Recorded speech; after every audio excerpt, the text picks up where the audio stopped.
recommended for the coming year. Membership report, actually Nancy Berth is joining me on that. She's done phenomenal work in just updating especially our inactive and unresponsive list. Then 2026 budget update, and as of like the 11th hour, it was almost 11 o'clock actually last night, that we actually have a go-ahead for approval for our 2026 budget. So Mike Volstead will be presenting that. A part of that is pastoral compensation, and that's not your new pastor, that's just kind of a mundane reaffirmation of me being here for 6 more months is all. And then a certified lay speaker report from both John Urban and Lewis Porter. So that comprises our agenda for today. So at this point, I turn it over to Josh. And by the way, Josh Wyndham has been such an able chair of our Nominations Leadership Development Board. Thank you for reconstituting this on our behalf. Good morning, everyone. Yep, so my name is Josh. I'm on the NLDC, Nominations Leadership and Development Committee. It's a revived committee. It stopped for a few years, and so we're back at it again. And we're kind of refiguring what this looks like in terms of the yearly nomination cycle for the board. So I'm going to share a little bit about the committee and kind of what our focus area is before I ask our nominees to come up to the front. The NLDC, we're focusing on 3 areas, and I think it's on the slide. But the first area that we're really looking on is discerning leadership. Identifying members in our church who have potential to become leaders, the skills, the faith, the passion, and the heart for what we do here at Park Avenue. Anyone can be nominated, so if you know of someone, maybe you yourself, you can always reach out to either myself or any of our other committee members, and I'm going to highlight them. Kathy Rainey's here on the committee, Bert Hepp, Brian Berg, Karen also represents the board there, and of course Pastor Dan. So you can reach out to any one of us if you know of someone who would be a good fit, so you can nominate that way. You might see more of us up here on Sunday doing an open call out. We might approach you. We might approach you to be a part of this committee as well. We're looking to expand that too. So a lot of ways to get involved. So we are discerning leadership within the church. We're also developing leaders as well. So it's not also finding these leaders and putting them in roles. It's how do we develop these individuals? We are really focused on the training, mentoring. How do you grow in your spiritual gifts in these roles as well? So it's developing these individuals in these roles as they step into them. And then finally, we want to sustain leadership. So it's not just finding leaders, developing leaders, but it's how do we sustain leadership in transitions, continuity. That is huge in terms of ministry and what we do here at Park. So a lot of that is being intentional on the onboarding process. Is it clear, right? Is there some intentionality about these individuals that they step into these roles, that they feel supported? So this committee, the NLDC, is a part of that. So those are the 3 areas that we're really focused on, right? So just to clarify, it's discerning the leadership, developing leaders, and sustaining leadership as a committee. And like I said, before I ask the nominees to come up, we might be asking you to be a part of this, right? You can nominate. We're going to be as transparent as we can about this process. Again, it's a revived committee, so we're kind of figuring out some new things as we go along. So if you have any suggestions, you can always reach out to myself or any of our committee members. And that's why we're really excited. We're really excited about these 4 individuals. I think they are a reflection of the diversity at Park Avenue. I think they are a reflection of the strengths of our congregation as well, different backgrounds, and their time here at this church. So with that, I'm going to ask the nominees to come forward. We have Ivy Winfield, and Ellie McKee, Trisha Berg, and Monica Karnick.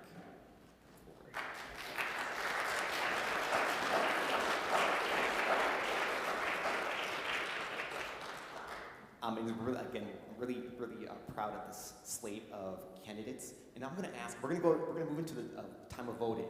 I don't know the exact process for that, so I'm going to hand it over to Pastor Dan to lead us in that time.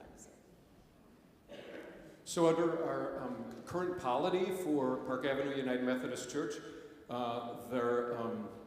your elected leaders are anyone can lift up names and refer them to the Nominations and Leadership Development Committee, but then those individuals are nominated by the leader board, vetted, met with, and making sure that they also kind of ascribe and are willing to commit to some of the expectations for the role. And so the people before you have all gone through that process and stand before you. We'd like to do this as a slate rather than vote on each one individually. Is that okay? Okay.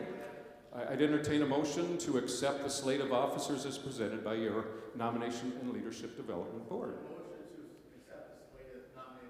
We have a motion. Those a second? Those in favor, please raise your hand.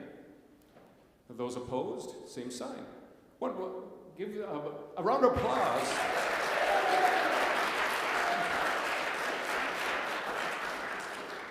So we are grateful for the leadership that they step into, but they also step into a void. And we appreciate Karen Johnson and also Sarah Schultz for their stand up as well, for their leadership over the last several years.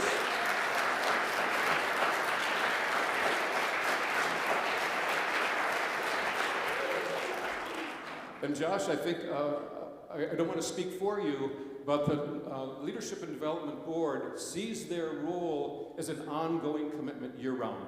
And so while they've worked hard this fall to generate this slate of officers before you today, they also want to be a resource to Park Avenue Church going forward. So if you know of people that might serve well in the Leadership Board in the years to come, if you know of people that would like to serve in other volunteer capacities at Park Avenue that don't necessarily require an elected vote to serve, but might want to serve in areas of youth ministry or music planning or worship or grounds care, whatever it might be, please forward those to Josh or any of the other members. And they're going to continue to meet year-round now, both for training and onboarding of your new leaders, as well as to match the needs of new people with the other volunteer opportunities in the life of the church. Is that okay? Thank you so much.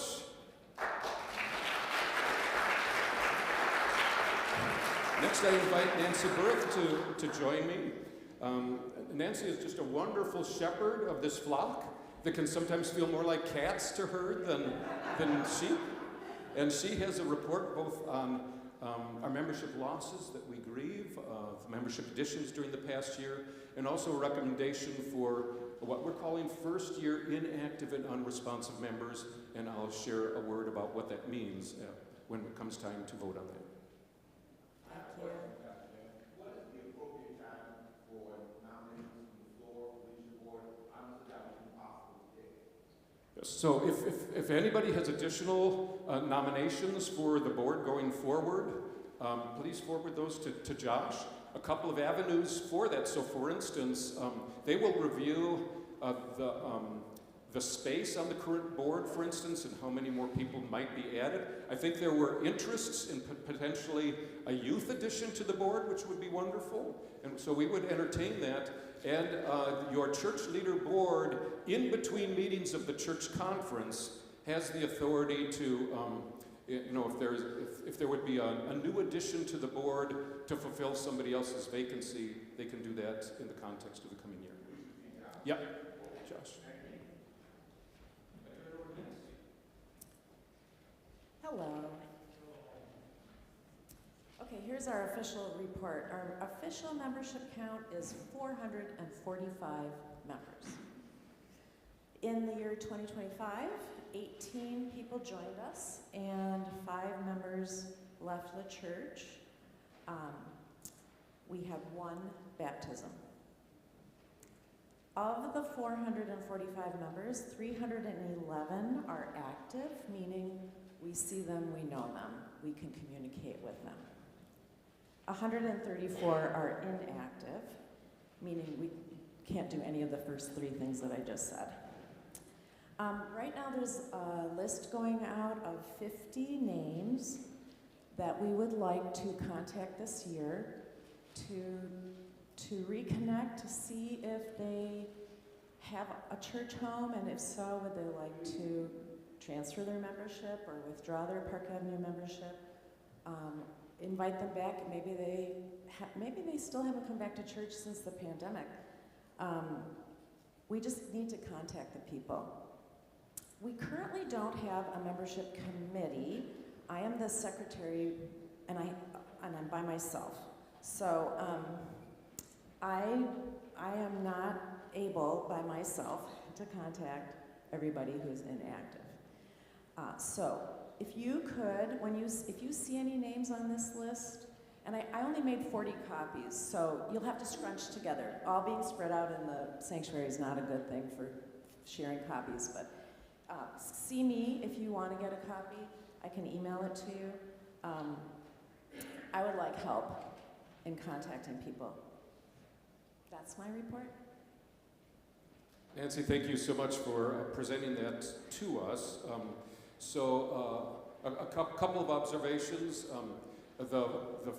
Thank you for the one page that talks about the member departures and additions. That's just sort of factual information that we received. That report doesn't require any action. But the 50 people on the list that would be first year inactive and unresponsive, they are not being removed from membership this year at all. They just become our target audience for prayer and care, really, in the year ahead, to try to make genuine contacts with those individuals, to find out if Park Avenue is still their church home, if they've affiliated someplace else, if they've moved away. Some of these folks, we don't even have current contact information. But think of this list of 50 as a prayer list for follow-up. If there's any at this time that anybody would want to remove from the list, we can lift them from the floor just by anyone saying, hey, you know, I saw them volunteering at Cornerstone, or I saw them, you know, in worship 3 weeks ago, but they just didn't, you know, nobody noticed them. So if you would like to amend that list, please lift that up at this time. I know several of these people, so if we contact them, should we let Nancy know that we contacted them, and should we just ask, do you still want to be a member of Park Avenue? Can you give an example of what we should say and call them? We'll formalize that response a little bit, because we want them to feel like they're still being cared for by Park Avenue and not being eliminated from our roles. So wait on contacts until we can kind of formalize response, whether it happens by phone and or by mail. But basically it would be, we haven't seen you involved in Park Avenue in recent months or maybe recent years, and wanted to know if this is still your church home, and then give them some avenues of choice. But that's loosely how we'll respond to that. But as Nancy mentioned, it would be really helpful. We don't currently have, turning back to Josh's and the leadership development team's offer, we don't have a current active membership team. And it would be neat to have somebody partner with both Nancy Berth and me on both ends of the membership thing. 2 people came to me today, right after worship, and said, we'd like to join the church. Yeah. And wonderful, I got their information, but as a kind of a newbie in your midst, we don't really have a way to respond to that. So it'd be great to have a membership team that not only looks at the back end of people exiting, but how can we help usher new people in an appropriate way and get them engaged as well. So if anybody's here today or knows of anybody that just cares about tending the flock, connect with either Nancy or I, and we are hoping to grow this team going forward. So, circling back to that list, I would like to vote on that. Just because it becomes our official care prayer list for the coming year. If over the course of the coming year, 40 of these people still haven't responded, by a year from now, you would actually be voting to remove them from your roles, after all appropriate contacts. Any other questions about the membership? Oh. My name is Brother Tone. Yes, Brother Tone. I think it's on. Well, my question is, first of all, I had to leave for a little while, and I don't know if I am an active member.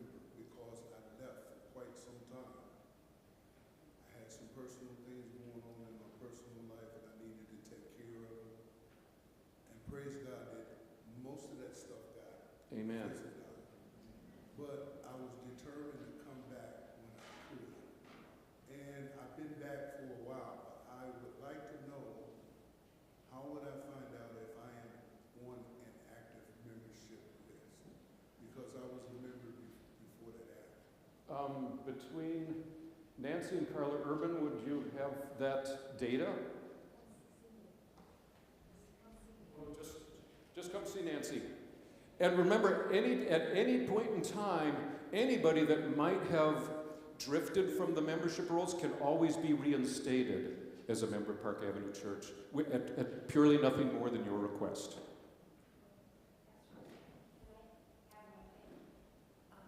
If people have questions like that or other questions, particularly of an administrative or operational nature, remember the email address info@parkavenuechurch.org. Our church administrators monitor that every day, and they refer those questions to the right person. So if you don't know who to go to, they'll refer it to the right person and you can hear from them. info@parkav.org. We have essentially comes before us from committee for the list of names. So it has it is moved and seconded. So it's before us. Any further discussion about the inactive and unresponsive member list? Those that would approve that as our care prayer list for the coming year and contact list, please raise your hand. And those opposed, same sign. It passes. Okay. Next, I invite Michael Folstead to come up to present our 2026 budget and just kind of where we currently stand financially. Great. Thank you, Pastor Dan. Good morning, everyone. Happy to be up here this morning and report on our results. First, from 2025, we've continued to see strong financial results throughout the year this year, so we're very thankful and very blessed. My partner in crime here on the finance team has got copies of the submitted 2026 budget, as well as she also has pledge cards. So that's going to be one of my first things is for anyone who has not turned in a pledge card yet, please do so if you intend to give at Park Avenue in 2026. This includes those that do give electronically. We'd still like to get your pledge card, as that's part of how we roll up the income for the year. So if you intend to continue to give electronically, just let us know. You can do that by the pledge card, or you can use the info at Park Avenue. I do have one. Thank you, Arlette. We still are looking for those. We are still about 4 dozen or so cards short of where we were last year. I think we collected about 155, and thus far we've received right around 100, or a little over 100. So there are a number of pledge cards that we're used to seeing that we haven't seen this year. So would really appreciate if you could get those turned in to help us continue to validate income for this year. We had a discussion at the Q3 touch base on October 26th and had a number of questions and some robust discussion about the budget. Again, happy to say that as we've worked through our process as the finance team and with the board, that we've reached all the milestones and thresholds that give us confidence that we can approve this budget. We'll be doing that official approval of the budget with the church leadership board at the December 16th meeting. But today, what we'd like to do is I'd like to ask for an affirmation from the congregation to financially support this budget. If you intend to financially support the budget of Park Avenue in 2026, I'd like to ask you to raise your hands at this time. Thank you so much. Thank you so much. Really, we're very excited about our budget for 26. There's been a lot of work by the staff, by the finance team, and the board to provide a fiscally responsible budget, but also an aspirational budget. One of our big aspirations in the coming year is to be able to restore our portion payment of Park Avenue back to the conference, which has been many, many years since we've been able to do that. There's a lot of work to be done yet, so we've gotten the pledge cards in that make us feel comfortable and bring as finance team to bring this budget to the board on the December 16th. But there is still a lot of work to be done. And the pledge cards are one piece of that, but we have to live up to those pledges as well. So a couple of notes just that hit me in the service today in our worship time. We had a song that had a lyric about that we'll walk by faith, we don't walk by sight. So we trust in God, and then there was a note in Pastor Dan's sermon this morning that says, be known by what you do. Be known by what you do. And so that's my appeal to all of you today as members and friends and participants at Park Avenue. Be known by what you do and help financially support the ongoing ministries of this church and this community. Thank you.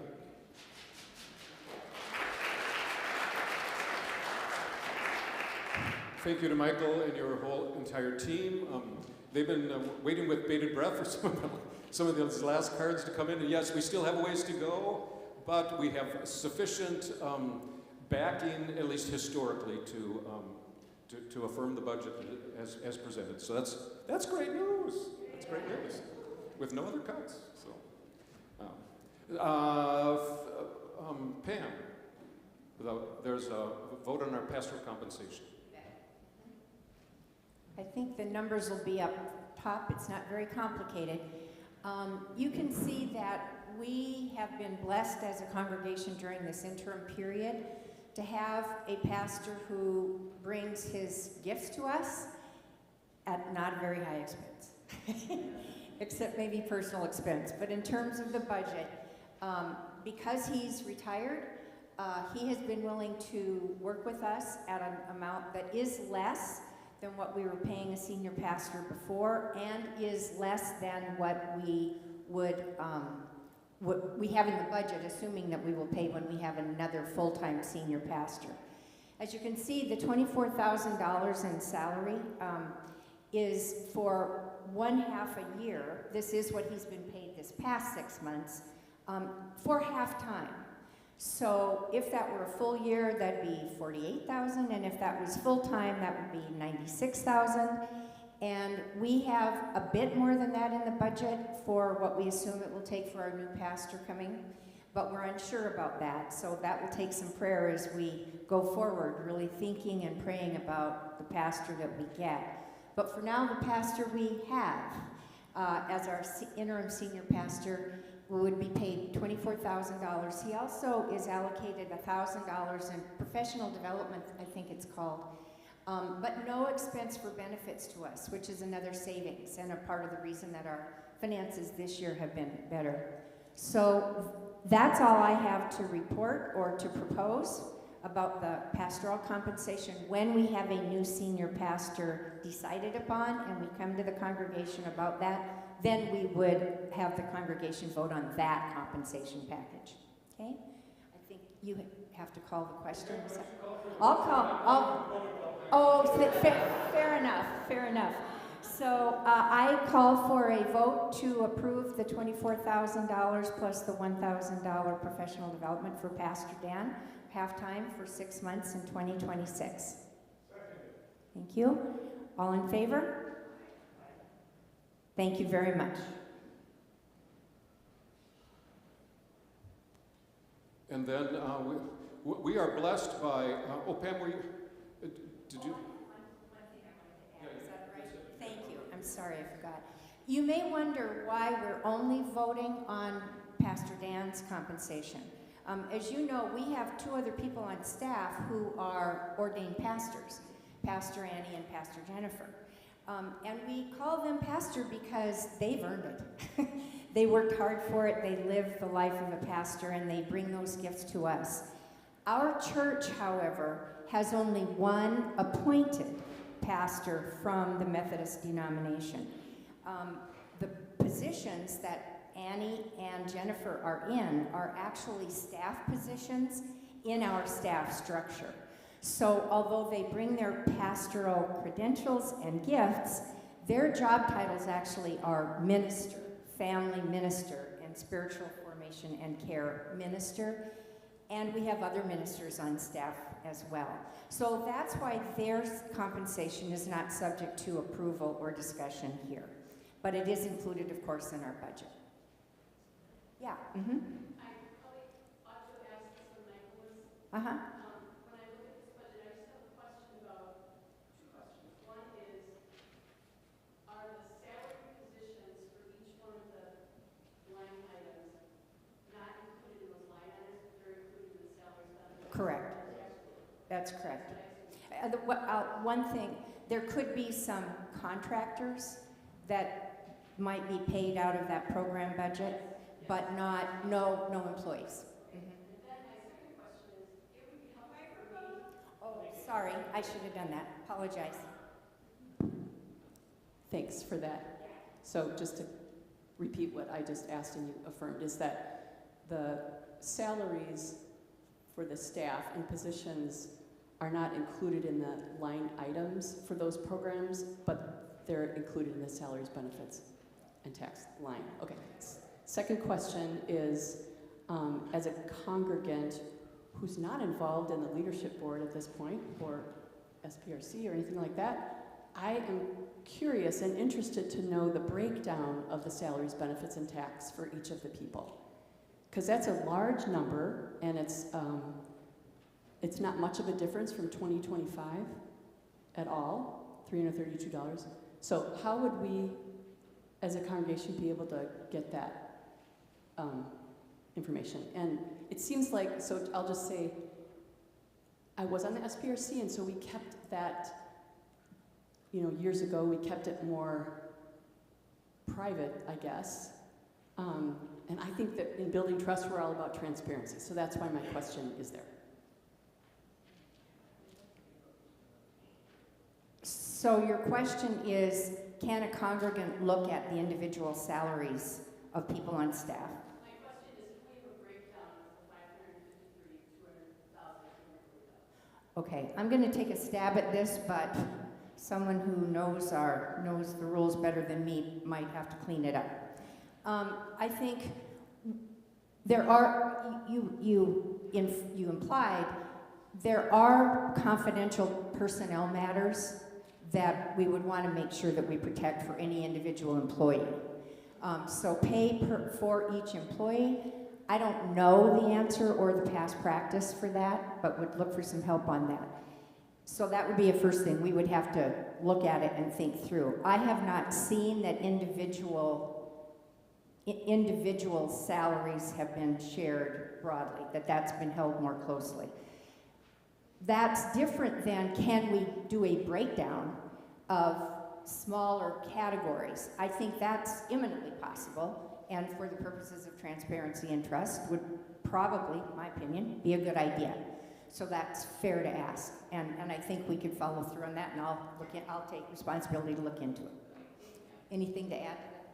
So for instance, one common breakdown might be to preserve confidentiality for compensation would be, we have loosely 3 categories of employees, support staff, and then direct ministry program staff, and then would be like supervisory level leadership staff. And we could probably break it out like that way, if that would be helpful. But to the level, it's such a small organization, to break it out to the level of programs, we might as well put the names on there. Yeah. Yeah, we might not even be able to do that, so. Yeah. So speaking of that, we have one more agenda item, our celebration and affirmation of our certified lay speakers. Have we been having anybody vote online? No? Then could we, is anybody joining us online? Just turn around and say bye. Thank you so much for your participation today. We'll shut that down. If we could, I just want to introduce Colleen Beebe briefly. She needs to, I know we have to do that, but she has to leave by in the next 5 minutes. Are you okay? Okay, then we'll just finish our